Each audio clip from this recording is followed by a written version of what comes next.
سننے والوں کو السلام علیکم۔ اللہ تعالیٰ کے بابرکت نام سے شروع کرتا ہوں جو نہایت رحم والا ہے۔ حاضرین، آج میں آپ کو بخت نصر بادشاہ جو اسلام کا ایک بادشاہ تھا اس کا عبرت انگیز واقعہ بیان کرتا ہوں۔ بخت نصر بادشاہ ابتدا میں نہایت نیک بخت و صالح تھا۔ حضرت زکریا و یحییٰ کی نہایت اطاعت کرتا تھا۔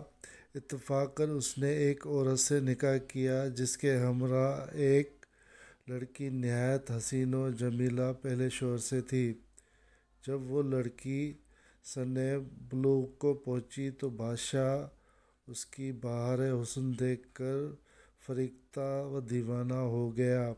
اس کی ماں کو پیغام دیا، وہ بہت خوش ہوئی، مگر دل میں اندیشہ کیا کہ بادشاہ پیغمبروں کا متین فرمان ہے اور نکاح اللہ کے پیغمبر کی شریعت کے خلاف ہے، تو پھر اللہ کے پیغمبر وہ کیوں اس کام کی اجازت دیں گے؟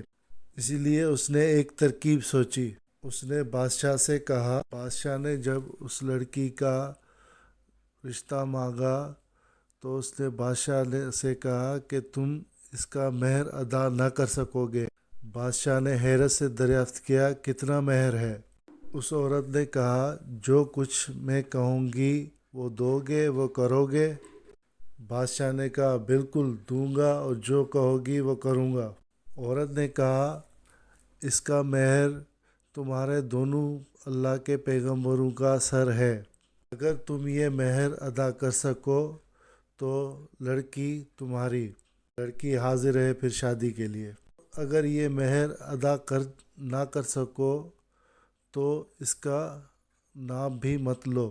میں نے اس عورت سے کہا، یہ پیغمبر ہمارے دشمن نہیں ہیں بلکہ ہمارے خیر خواہ اور دعاگو ہیں۔ ان کو بے جرم قتل کرنا ظلم عظیم ہے۔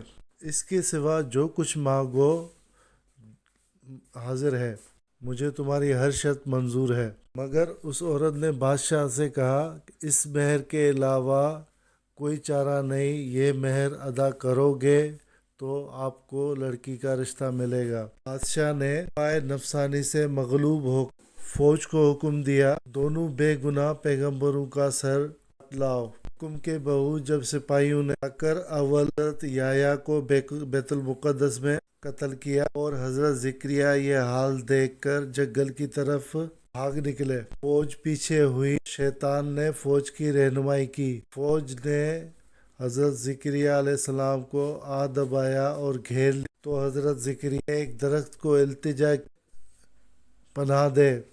وہ درخت پھٹ گیا، یہ اس کے اندر سما گئے، وہ درخت پھر بند ہو گیا، لیکن قدرے حضرت زکریا کے کپڑوں کا کچھ حصہ باہر رہ گیا۔ فوج متحیر ہوئی کہ حضرت زکریا کہاں غائب ہو گئے۔ شیطان نے نشان دیا کہ اس درخت کے اندر ہیں اور یہ کپڑا حضرت زکریا کے درخت کے اندر موجود ہونے کی علامت ہے۔ پھر شیطان نے آرا کی ترکیب بتلائی، درخت چیرا گیا۔ جب نوبت آرا کی سر تک پہنچی، یحییٰ نے سسکی بھری، حکم الہی نازل ہوا، اف کرو گے تو پیغمبری سے خارج ہو جاؤ گے۔ تم نے غیر سے کیوں پناہ مانگی؟ ہم سے التجا کرتے تو ہم پناہ نہیں دے سکتے تھے؟